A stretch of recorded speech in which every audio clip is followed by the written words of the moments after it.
set this down just real briefly so we don't have any sort of cross-pollination or confusion. Cross-pollination. I appreciate everybody's time here tonight. My name is Jack Norton, and I'm here on behalf of Brice Futch. So he sends his apologies that he wasn't able to be here tonight. In those early seeding stages of the campaign, we're still working out, obviously, the logistics of competing events and scheduling and everything. And when you're running a state senate campaign the way Brice is, a lot of times you're doing everything or trying to do everything. I do want to clarify one thing that I have to make clear on the outset. You were talking about the Burger King breakfast. I'm the youngest person. Yeah, he is. That's what I pointed out. At the Burger King breakfast. But no, I appreciate the opportunity to be here. Brice is running for State Senate District 21, which I know everybody here, because you're involved, you're aware that Brandon Beach has taken a spot with the Trump administration and will likely, we think, we're expecting him to go to Washington, which will then trigger a special election. So there's a few candidates in the race. I'm here to talk about Brice. Brice is also not a politician. So hat tip to John for his great presentation tonight. Brice is also not a politician. Brice is a conservative leader. He's a family man, and this is personal to him because he lives here in Cherokee County. You know, Brice lives here and is raising a family here in Cherokee County. He's raising a family here in Georgia. And he believes, the campaign believes, and his family believes that the people here in Senate District 21 are really looking for a fighter in Atlanta. This is somebody who is going to go to Atlanta to best represent the interests of Senate District 21. Now, it is important to remember that Senate District 21 does cover a good portion of Cherokee County and then also into North Fulton. So there are all different types of constituencies in there that we want to represent. But let me just run through a few things that Brice has outlined for his campaign. As a firefighter, as a fireman and a first responder, he knows that we need to have public safety a top priority here in Georgia. Without public safety, without well-supported law enforcement, public safety and first responders, EMS, everything that goes along with that, without that, we don't have safe communities, and it's not the best place in the nation to live, work, and raise a family. He wants to work at the state level with the Trump administration to continue the strict immigration or illegal immigration policies that we have seen from the Trump administration. And Brice, let there be no doubt, is a supporter of the Trump administration. He is what you would call a Trump conservative or a Trump-aligned conservative. So he is very emphatic about that and enthusiastic. Brice also wants to work to phase out and ultimately eliminate the income tax for individuals here in Georgia. And there are a number of different ways that we can do that. We can explore different ways with other legislators, but ultimately Brice wants to eliminate the state income tax here in Georgia. And I've talked to Brice about this a number of times. From his standpoint, the issue is really the role of government here in the state of Georgia. This goes directly to the role of government here in Georgia. Is it the role of government at the state level to directly take money automatically out of somebody's paycheck or somebody's check at the end of the year when they pay taxes to Georgia? Is it their role to do that and spend it on, we're not always exactly sure what? So Brice wants to work in a number of different ways to ultimately phase out and eliminate the state income tax. You may hear other candidates in the race say that's impossible. Stacey Abrams is not running in this race, but she also said that's impossible. So you may hear other candidates say that that's impossible. It's not true. It just hasn't been tried, and there hasn't been enough emphasis put on that. Brice is also a Second Amendment advocate. He's a gun owner himself. He's a Second Amendment advocate. He will always advocate for gun rights and the Second Amendment in Georgia, in Atlanta, and he will never vote for law-abiding citizens having their gun rights restricted or taken away. So he was very happy with constitutional carry being passed here in Georgia. He's a gun rights supporter and advocate. A couple other things about Brice. And again, I've gotten to know him as a great friend throughout this campaign and during my time knowing him through various groups. He's very involved in Cherokee County. He is part of a homeschool co-op. He is a home educator here in Cherokee County. So he's very tied in with not only the homeschool community, but also with the education community in Cherokee County and in District 21 writ large. So he understands that children are the future for this district and for the state of Georgia. And he also wants to fight against any leftist indoctrination of our kids at the state level and at the local level. Brice believes, and he knows this as a family, I've said that he's raising a family here. Brice believes that parents are in charge of their children's education. And it's parents who need to make the final determination of how their children are educated, how their children spend their time. It only makes sense because parents are involved and they're responsible legally for everything that goes on with their children to begin with. So education is no different. Brice wants to, again, I said, work with the Trump administration on matters that are deeply important to Georgia and directly impact Georgians. To your point, sir, I will just answer this directly.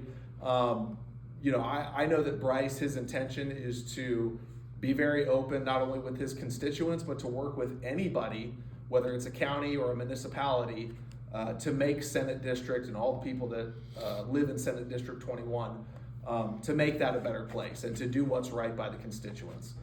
So I don't know, and I would have to speak with him. I don't know if there's been any set communication plan formally laid out between local leaders, municipalities, and state level legislators, but I can certainly follow up on that with you.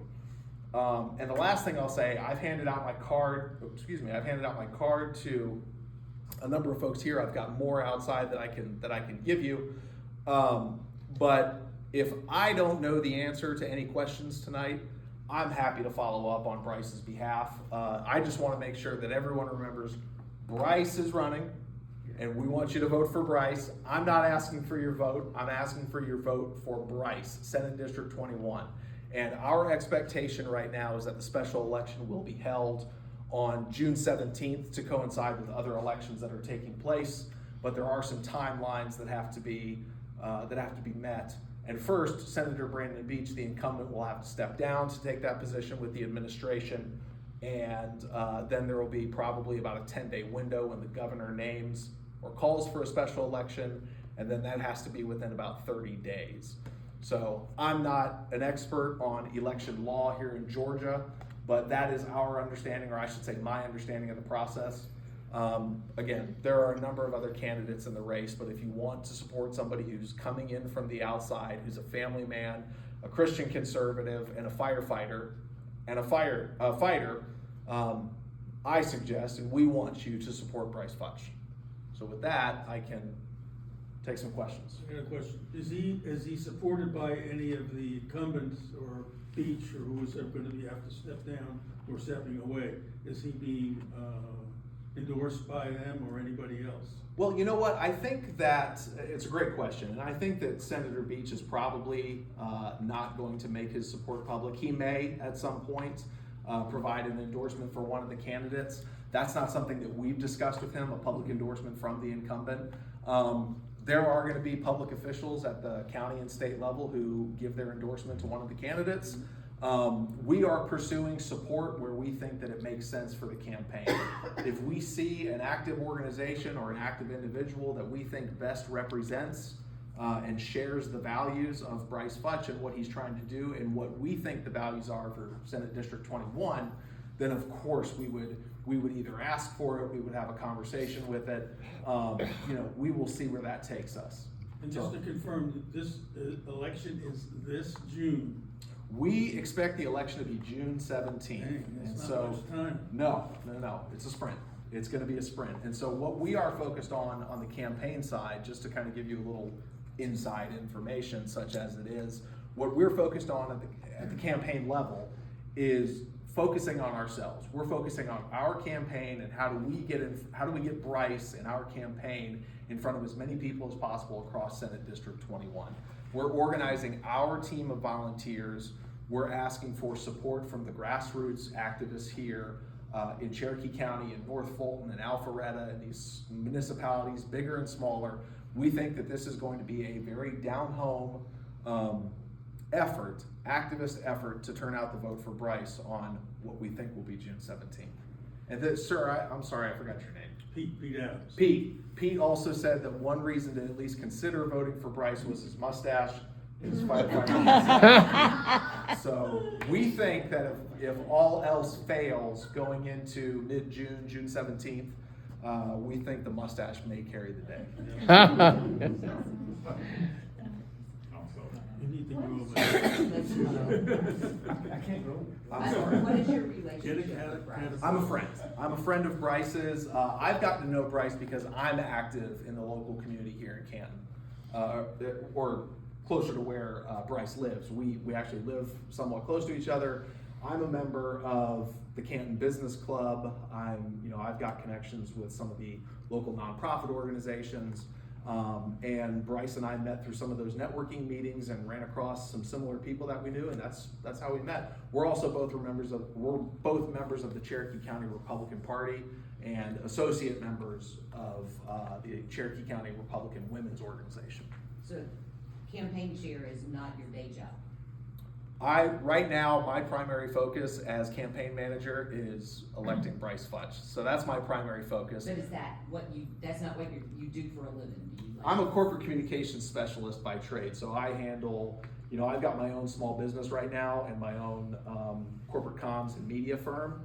But I want to say here tonight, I'm representing Right. the campaign, not ginning up business or anything like that. I just Yeah, wanted to know if Yeah, this was I'm, your day job. That brings me to a question for Jonathan later. I think one of the things that really, when Brice asked me to help out with this, I think one of the things that really stuck out to me, not only is he a conservative policy activist and a family man, because he is the executive director, one thing I didn't mention, he's the executive director for the Stand for Georgia Values Foundation. That's a nonprofit that he is the head of and the executive director, which trains up young conservative activists to, mostly here in Georgia, to go out in different parts of the state, in different municipalities or at the state level, and work on behalf of conservative values. So he's the executive director of that.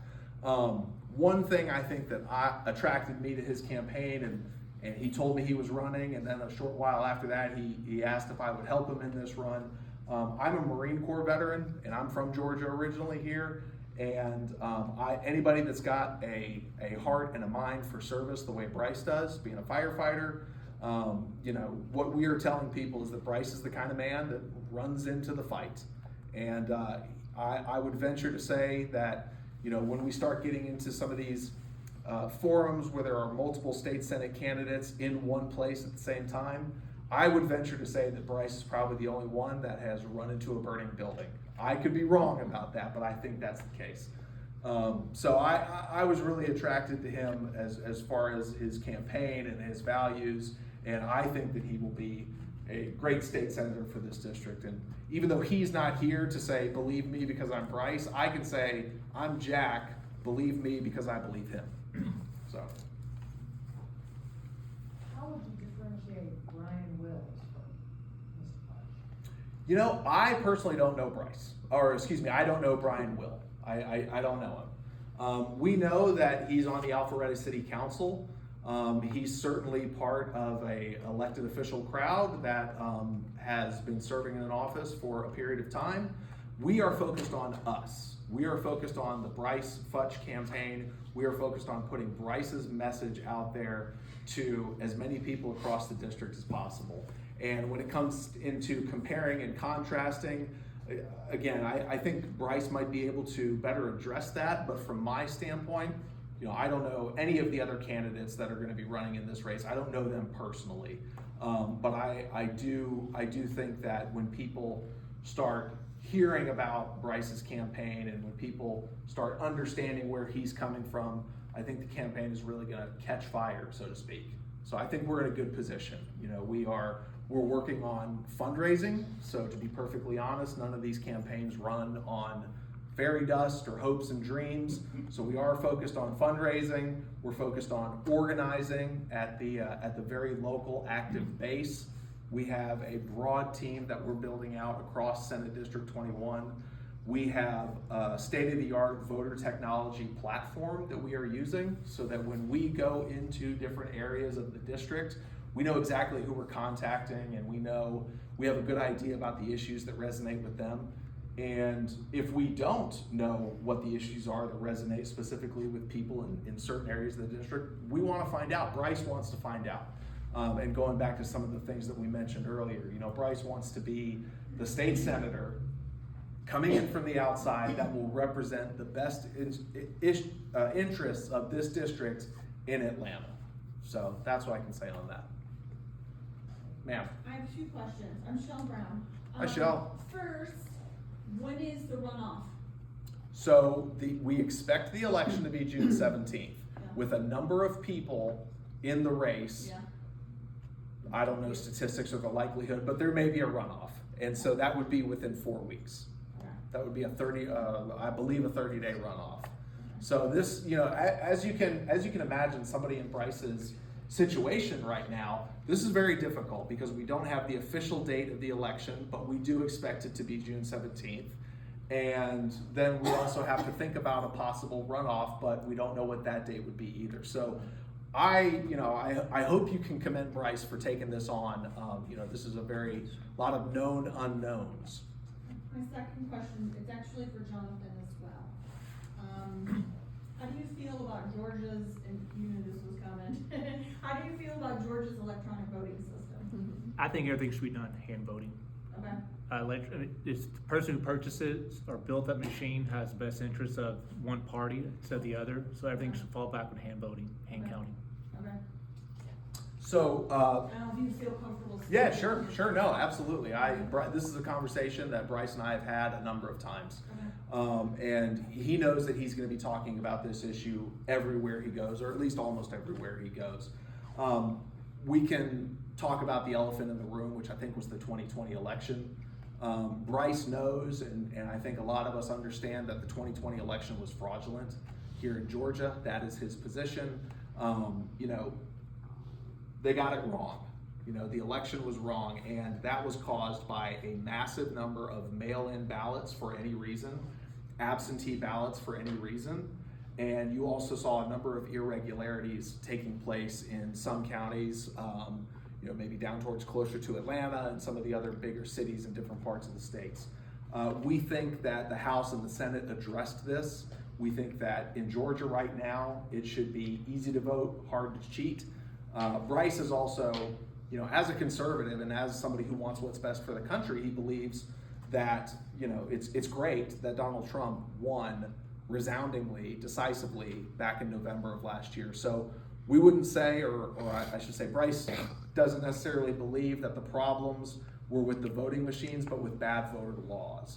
And so I think you'll see somebody with Brice that is going to be extremely vigilant on election integrity, and that's always something that we have to keep an eye out for, but it is something that we think very good progress has been made so far in Georgia. So what are you both willing to do to ensure that our local elections are following and compliant with all Georgia laws? Because they're currently not, and they've really dug their heels in. So what would you both do to So you ensure want that to we're following all the laws? Is that a Cherokee Board of Elections question? So again, what I can tell you from the state Senate district is that Brice was happy to see some of the measures that were taken at the state level. There are some other politicians who have said that paper ballots are the way to go.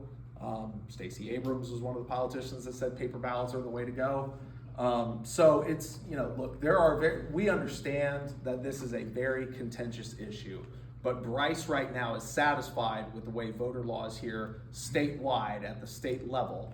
And we don't think that the voting machines were the major problem in the 2020 election. That's not to say that Joe Biden was not installed, because we do believe that that was the case here in Georgia. We think that they missed the fraud. We think that they missed what happened.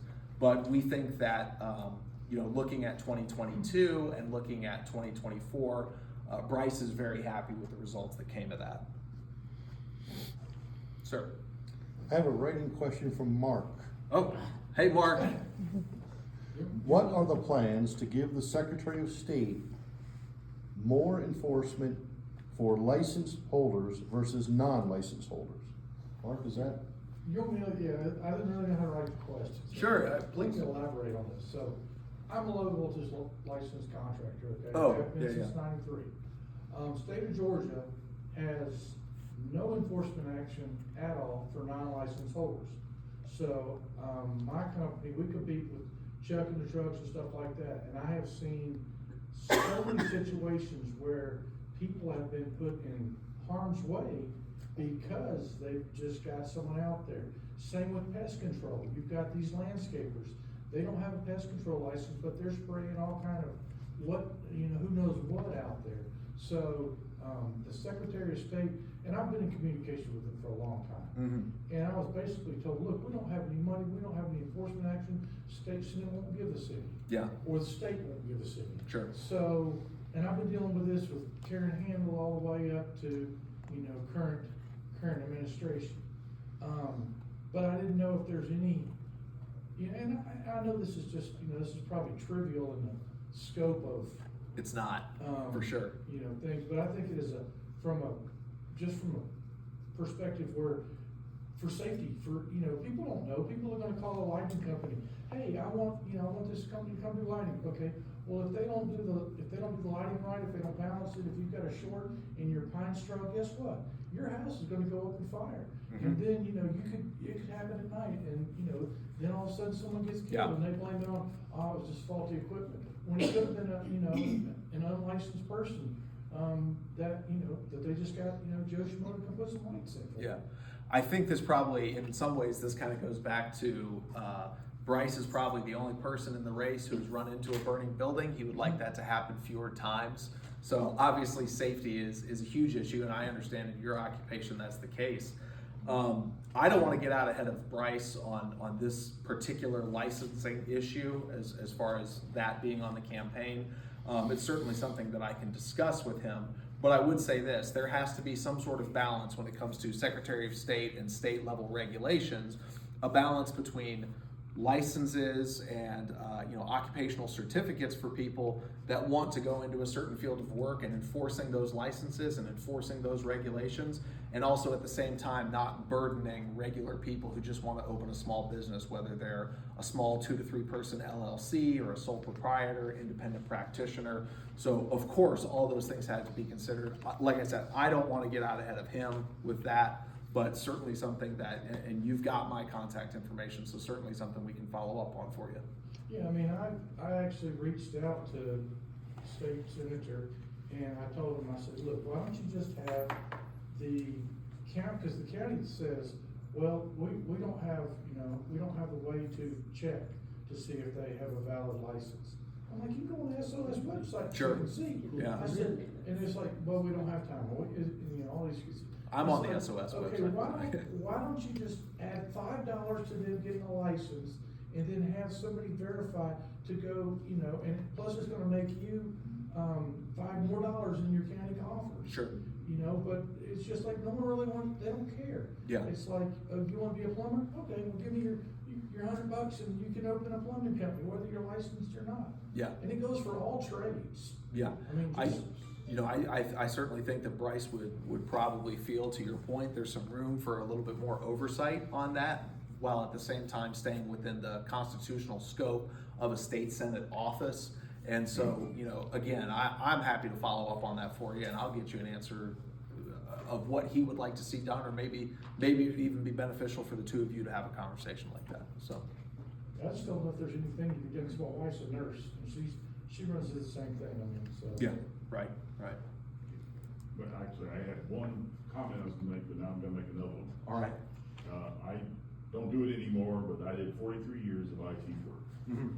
If the computers are done correctly, computer voting is great. Mm-hmm.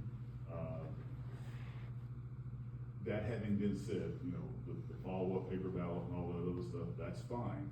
But computers are the direction you need to go, but it has to be enforced and done correctly, as opposed to letting Joe's whatever company come in to do it for you. Sure. And then my next point is this. I spent 27 years working for the state of Georgia. I got caught in outsourcing. In 2008, we decided that all the IT functions that the state had to go outsourcing. And we all got, the state of Georgia lost terribly because they were able to lower costs, but they also lowered the services provided. Yeah. So it's a niche issue, Oh, sure. but outsourcing everything at the state, any government level, there are some things that the government is required to do, and you can't hand it off and just give somebody a check. Yeah. Because if somebody, don't take offense, Steve, if IBM gets the contract to do state outsourcing, the people who are doing the work don't work for the state, they're working for IBM. Sure. And so that's just a niche issue, Yeah. on my part. But I find that over the bunch of years I've been looking at it, the state is more and more outsourcing everything. Yeah. And if you pick up the phone and try to do something related to computers, Near the voice you hear on the other end does not speak English as their first language. Sure, yeah. No, I think Brice would agree with you that there has to be a balance. There's always gonna be, and has always been, at the government level, there's gonna be some contracting of different services or products that's needed to run the government. When it comes to outsourcing, I think Brice would tell you that the state of Georgia is for Georgians, and people can move into Georgia and become Georgians, but we do need to focus on keeping jobs here, whether, we'd like to ultimately see more private sector and private enterprise, grow the economy here in Georgia, but also to your point with the state government, the state government and Georgia is for Georgians, so wholeheartedly agree with you on that. Concur completely. Yep. So there. Sir? Is he aware of Garland Fabrito's work with Voter GA? I don't know. I'm not sure. I don't, so again. Constitutional Party? I am not an expert on the Constitutional Party, and I don't really know its structure here in Georgia. I'm not sure if Brice They is. have done a tremendous amount of work since Kemp was Secretary of State. In that regard, on Monday night at the Marietta Fish Market, Garland Favorito is going to be the guest speaker at the Madison Forum at 6 p.m. Fantastic. If Brice or you want to come there and say a few words, they don't. And where is this? At the Marietta Fish Market on Canton Road. Okay. In Marietta. Okay. And Well, time. Garland is an attorney who has litigated the legitimacy of the machines and so forth. Sure. And he ran into a buzzsaw with the federal trial judge because of the appointment. But they've done so much work there, and a lot of the bill we just saw this year, you were just talking about with the voter integrity.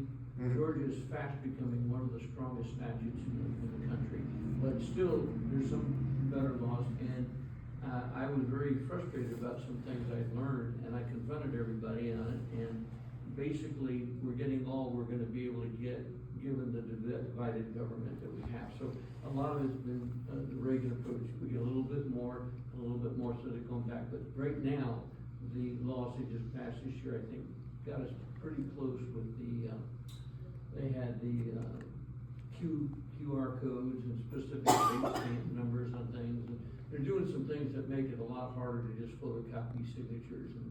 Sure. No. I think there's been great strides, and I think Brice would also say that there can always be improvements. There can always be process improvement, and we need to maintain a vigilant eye on election security and integrity. The last thing I'll say is, again, Brice is not here because of, again, competing schedules and logistics, but he's not here to say, believe me, I'm the candidate. But I can say, believe me that I believe him.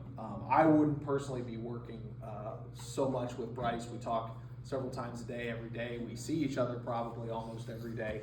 I wouldn't be working as hard as I did, and this is coming from a Marine veteran and a small business owner and a native Georgian myself. I wouldn't be working as hard as I do for him if I didn't believe that he was the right man for this district and the right man for this job. So we expect June 17th. We ask for your vote for Brice. And again, want to thank everybody and thank you for hosting us tonight. This has been fantastic. And I've got more information here.